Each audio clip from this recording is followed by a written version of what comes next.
El abrazo cordial a la figura de don Álvaro Arbelo y como siempre agradecemos a Dios que nos da un día más de vida, la oportunidad de estar en estos micrófonos y por supuesto a esta estación en su presidente don Bienvenido Rodríguez. Miren señores, esta semana hemos tenido dos programas especiales fuera de cabina, un invitado muy importante en cabina con la presencia del proyecto minero Gold Quest, que como todos saben es una propuesta interesante que por demás divide las aguas, pero que tuvo un interesante planteamiento aquí.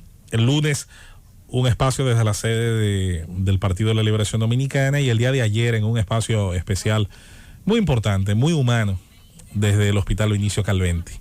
Un programa del que yo quiero iniciar dándole todo el crédito, sobre todo a los compañeros de trabajo que tenemos en la parte técnica, donde estamos más que satisfechos con el montaje que se hace, con el trabajo de nuestras compañeras de coordinación y producción, que en esos programas se fajan realmente a facilitarnos la información, los nombres, los temas. Josefina por un lado, Karina por otro, haciendo un gran trabajo. Y quiero sobre todo hoy hacer hincapié en este equipo de compañeros que tenemos acá, porque para sorpresa de nadie, sino como reafirmación de muchas de las capacidades que todos tienen, yo me ponía a pensar, justo este lunes lo hacía, en la parte política, por citar solamente un caso.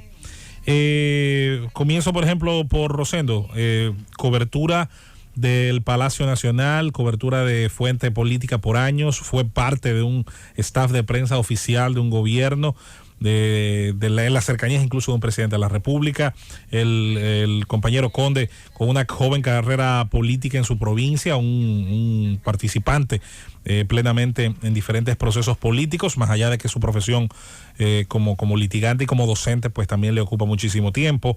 El compañero Felipe Romero, que es una persona que tiene muchísimo tiempo en política activa desde sus años en el Partido Revolucionario, luego Partido Revolucionario Independiente, luego en el Partido de la Liberación Dominicana, su trabajo en el Estado, muy cerca de una figura tan importante, tan preponderante como un ex vicepresidente de la República. Julieta Tejada, muchos años en el Estado, en importantes instituciones y una presencia también, hay que decirlo, en una organización política que aunque más reciente en su curso, con una participación importante. Susana, con décadas también de experiencia en el Estado, con participación en distintos procesos. Nayib, que prácticamente echó los dientes en política. El compañero Khalil Michel, que fue regidor, que participó en distintos procesos políticos y que también representó al país en la parte consular, esencialmente en el Cono Sur, en Brasil. Y de Aníbal Díaz, que hoy actúa directamente desde una curul, representando en el Congreso, en la Cámara de Diputados, a la circunscripción número 2 del Distrito Nacional. Definitivamente es un equipo que cuando usted lo mira, lo suma, lo ve de arriba abajo por cualquier categoría o cualquier parámetro, hay una enorme experiencia en ese tema. Por ejemplo, ayer creo que hubo un manejo interesante, sobre todo de las preguntas, de todo aquello que inquirimos, que cuestionamos en el manejo de un hospital público, de una institución como el Vinicio Calventi, la cual está en un proceso de recuperación, como insistió ayer el doctor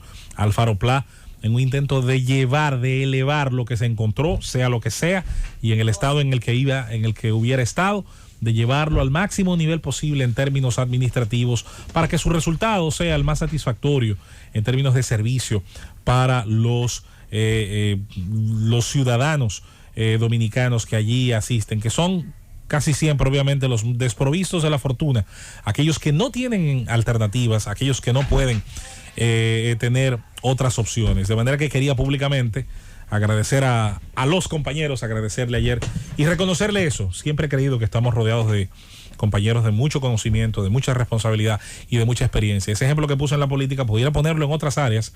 Insisto, estamos rodeados de uno de los mejores equipos con los que cuenta cualquier medio de comunicación en este país al momento de nosotros abordar ese tipo de programas especiales. Eso nos hace sentir sumamente orgullosos como medio, como persona, como miembros de este staff.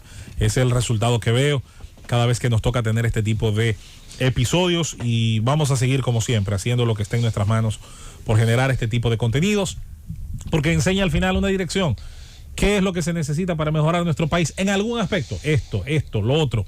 Bueno, cada uno de esos programas intenta dejar como como elemento al debate, como elemento a la fortaleza de ese ejercicio ciudadano, político, de ese ejercicio de quien simpatiza, de quien milita y de quienes aspiran a dirigir la cosa pública. Quería sacar esa enseñanza. Te faltó algo ahí en tu comentario, en tu reconocimiento, y no podía hacerlo por tu condición. Pues yo tengo que reconocer el liderazgo, la capacidad del director, del coordinador de ese equipo, que bueno, gracias a él, pues precisamente se pudo realizar ese gran programa que se hizo en el día de ayer y que cada día gerencia este espacio con temperamentos tan diversos, con personalidades tan fuertes. Pero lo bueno como las de este es equipo. el conjunto de las cosas. José Luis no anda con menudo. Anda con menudo.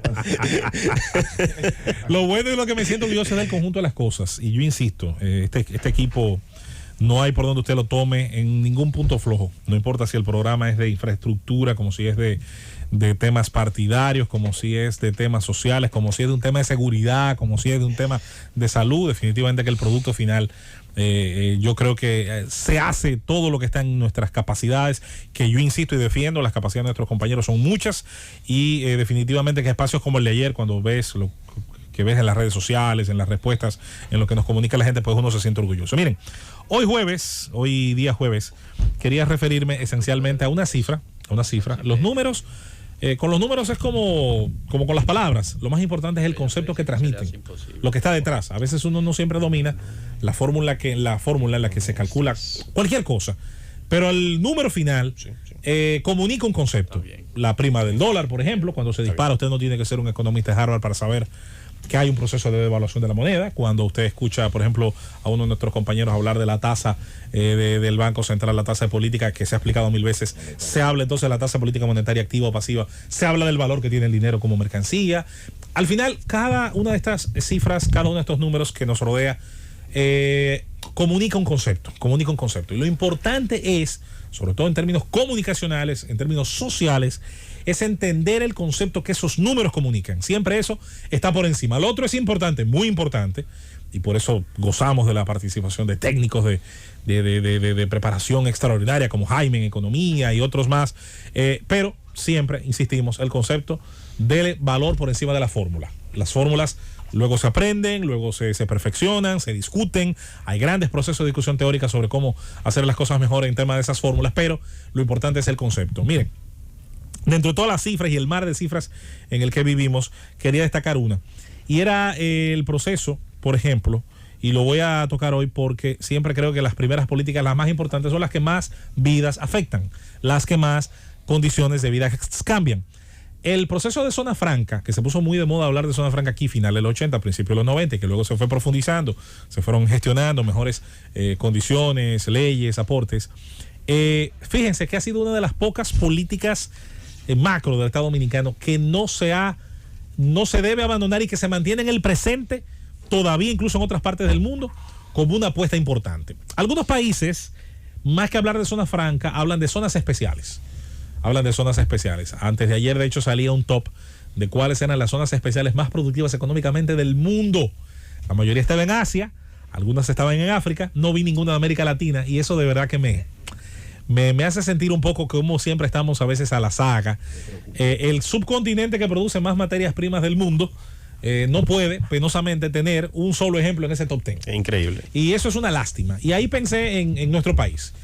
Y pensé en eso justo al momento en que leía la cifra, por ejemplo, de que el Banco de Reservas, lo cual yo aplaudo, me parece que es una buena señal en ese sentido, por ejemplo, maneja una cartera de créditos que anda por cerca de los 7.200 millones de pesos solo en proyectos de instalación, ejecución, expansión de zona franca. Eso es un indicativo, es una señal, porque ¿para qué se endeudan las empresas? Las empresas se endeudan para mejorar la productividad.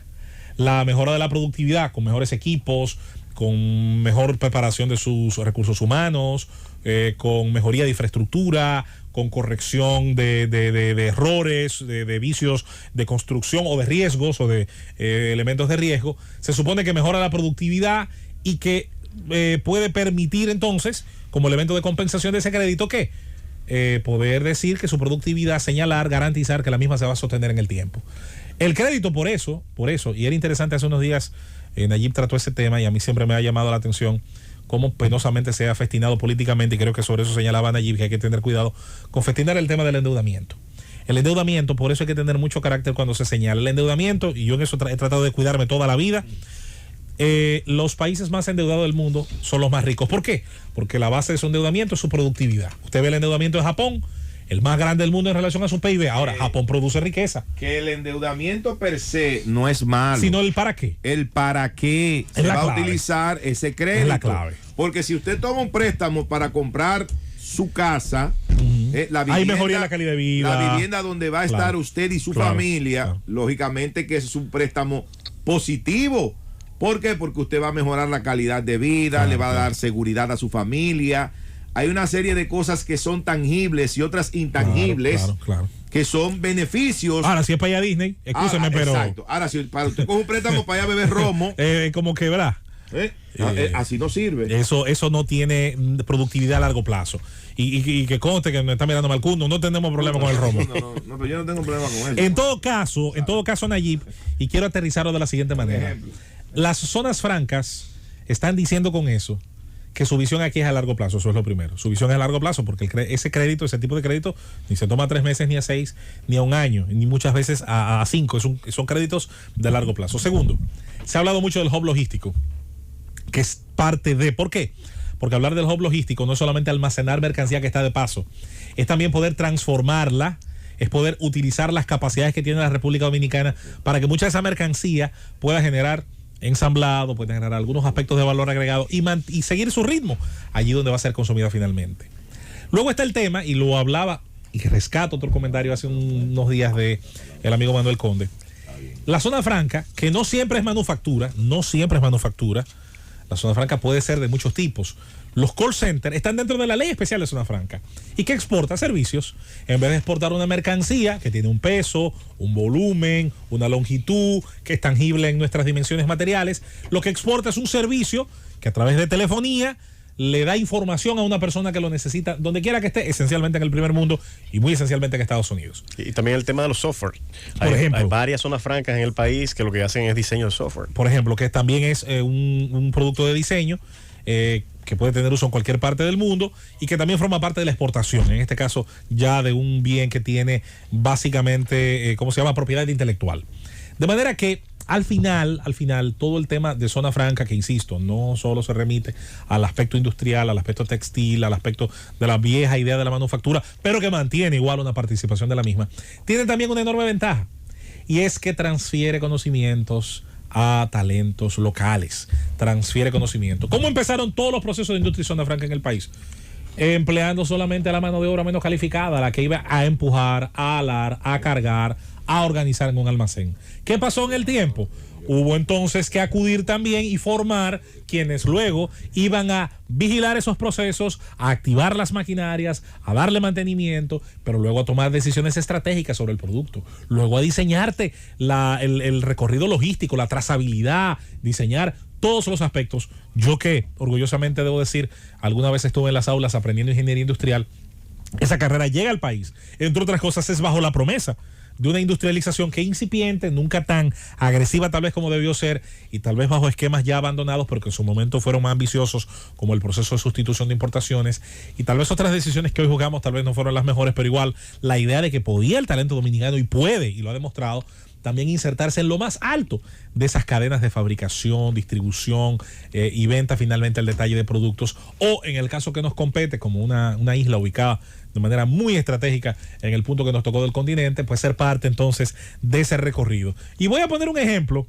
voy a hacer aquí un uso un poco polémico de lo que hace un economista que a mí me encanta, que gusta siempre de poner ejemplos en economía con la transferencia de bienes, los bienes ilícitos, por ejemplo. El mejor ejemplo de que estamos geográficamente privilegiados para grandes mercados consumidores, increíblemente es el ilícito más grande del mundo, la droga.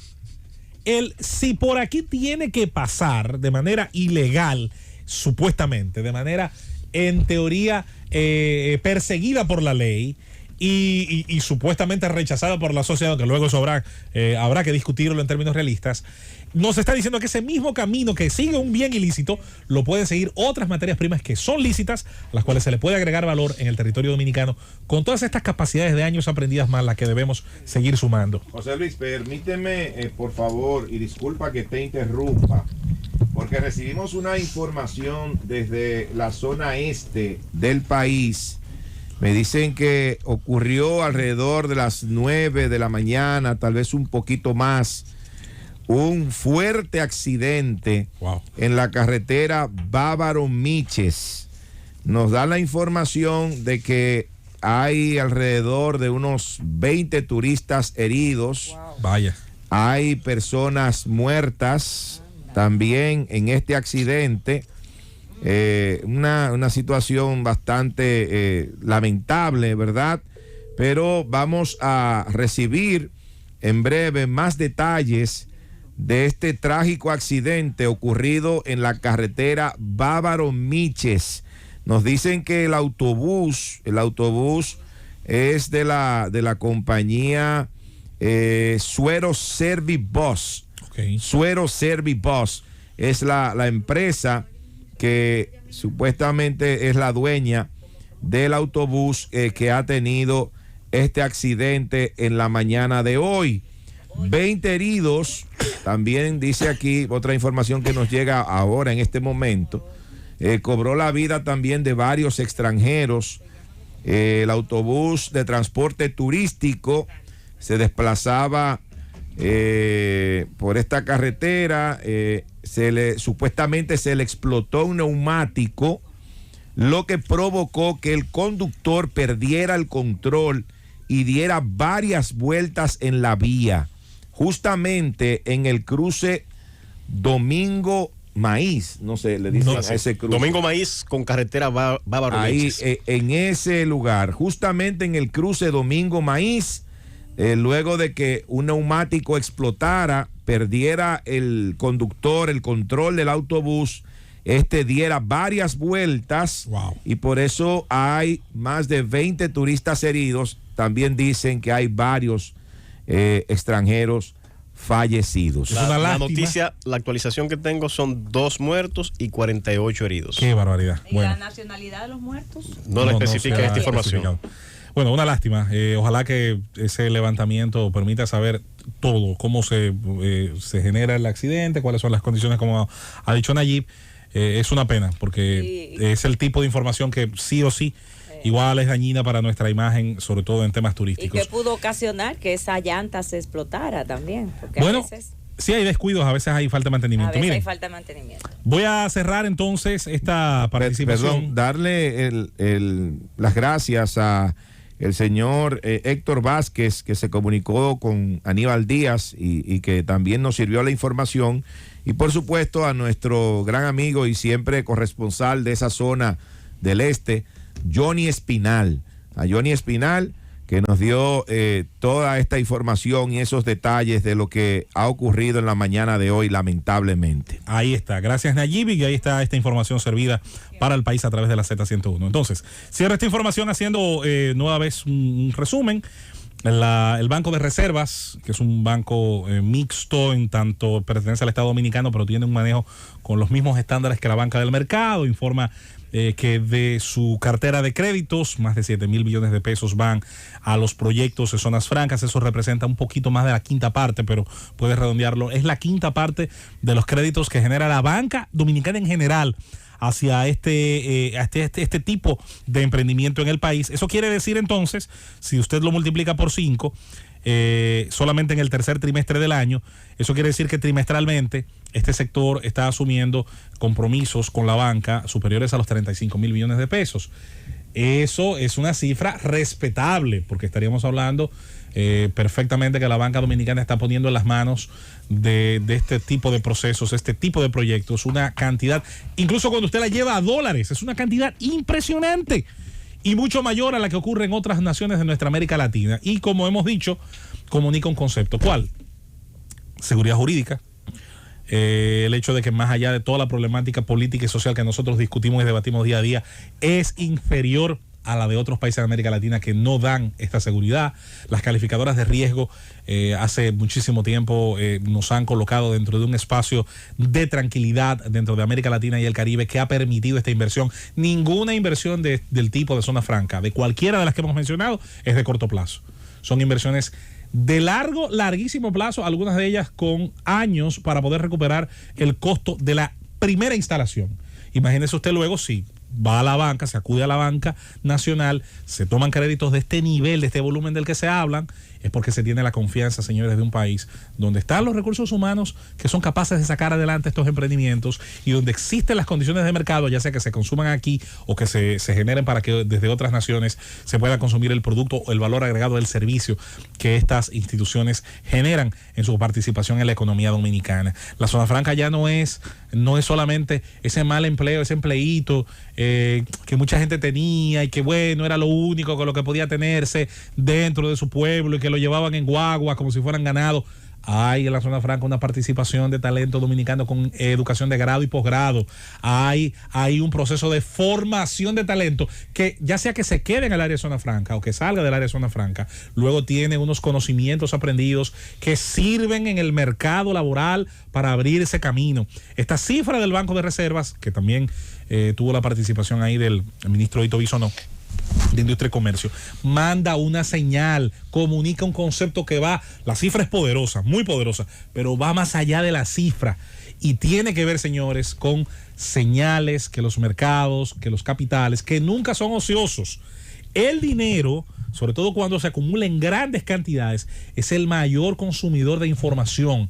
Compra, paga lo que valga la información que le pueda decir hacia dónde debe ir, hacia dónde debe dirigirse la inversión, hacia dónde deben tomarse las decisiones para intentar multiplicar los panes y los peces del capital, encontrar rentabilidad, encontrar largo plazo, una banca que como la Nacional pueda también dar respuesta, no solo el Banco de Reservas, presencialmente hoy la noticia tiene como protagonista esta institución, sino también, ¿por qué no?, colocar en el centro al recurso humano dominicano, un recurso humano competitivo, un recurso humano que todavía puede seguir mejorando aspectos, como no, de su formación desde la escuela, formación técnico-profesional, formación de grado y posgrado, pero que en comparación a otras partes de nuestra América Latina no tiene nada que envidiarle y más bien tiene mucho que exhibir en los logros que hemos generado como nación. Llévatelo, Cundo.